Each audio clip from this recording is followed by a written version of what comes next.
Hi, my name is Heather Jones. I grew up here in the land of beautiful people. It's a resort community full of golf courses and palm trees. Everyone drives luxury cars. The landscape is amazing. But when I went to college, I took a class in community development, and I learned about this idea of relocation. So this idea that if you moved into a low-income community, you could help change it just by living there and by working together with your neighbors and getting to know them. So at the encouragement of some friends of mine, when I moved to Chattanooga, I bought a house in a low-income neighborhood. This is Eastlake. It's kind of on the southeast side. It has a reputation for crime, drugs, violence. If one police comes, there's usually more. And whenever I tell people that I live there, they always look at me like, what, you live there? Are you crazy? So one day, about 2 years ago, I was driving home from work. I worked at the community kitchen, so I was spending all day long trying to help people move out of poverty. And it just kind of dawned on me. I was plunging myself into poverty. I was intentionally driving home to this each day. And was I crazy? What am I thinking? Do I really want to be about this? So I've soon learned that things are not always as they seem. This process of community revitalization is pretty difficult sometimes. It's not as sexy or as straightforward as it seemed in my textbooks. One of the things that first started to affect me when I was living there, and it seems simple, but just the urban decay. So I would drive up and down Rossville Boulevard twice a day to and from work, and this is what I would see. Adult bookstores, pawn shops, no public art, no fancy cool banners on our street lamps, lots of abandoned restaurants, people walking down the street with 40s in their hands. It's just not the rosy feeling you want to feel at the end of the day. Another thing that started to get to me a little bit after living there was you just really feel the emotional stress. You kind of feel people's problems. So in my neighborhood growing up, people had their fights behind closed doors. In Eastlake, we fight on the front porch sometimes. And you can hear it, and it's not always fun. And a lot of times the police might come to help resolve domestic disputes. So one summer, almost 2 years ago, you might remember, there was a rash of gang violence in Chattanooga. And I remember every night going to bed, I would just hear sirens over and over and over again. And it made me feel kind of fearful, and I wondered and I worried about what was going on with my neighbors. And then one night I was falling asleep, and I remember not hearing any sirens, and it just kind of struck me as strange. Well, the next morning I woke up and I read about this article in the paper. The area gang leaders had gotten together and called a truce, and that's why it was quiet that night before. So things are not always as they seem.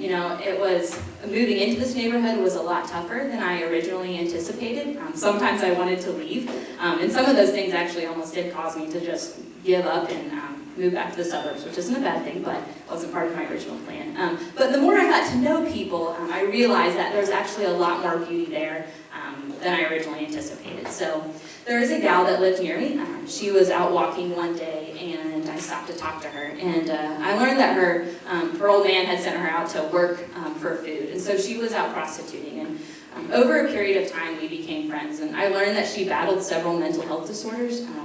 She had 3 children who were removed from her earlier in her life, and even though I didn't maybe agree with her actions, she was doing everything that she could with the resources that she had to just survive and to get through her situation.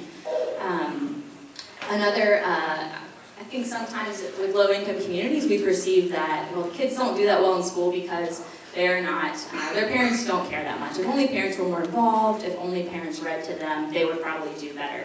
This is a photo of my friend Erlen. He is playing the Lexia literacy game, and he loves to learn. Unfortunately, his parents didn't have the opportunity to move past the 6th grade, so they don't really have the skills or the knowledge of how to support him in school. But they take care of him. They've enrolled him in an after-school program, and they go to the literacy nights at Eastlake Elementary School whenever they have them. This is my friend Onady. She is now a 7th grader at CGLA, and her dad wakes up at, they leave their house at 5:30 every morning just so they can pick up some other friends and get to school on time at CGLA.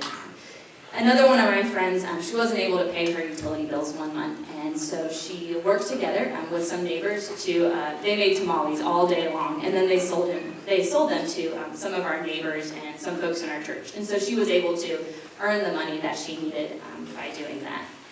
If you've ever driven through East Lakeview, it won't take long before you notice maybe the potholes on 12th Avenue, or our infrastructure just hasn't been repaired in a while. So some of the kids in our church performed a song expressing their frustration about this, and it said, "Our voices fill the air," and it goes on to say, "If you pave our streets, we'll feel relief." You know, they're really excited, really passionate about this, and it inspired both myself and some of our neighbors, and we emailed the mayor's office and said, "Please, can you help us? Can you fix these problems in our neighborhood?"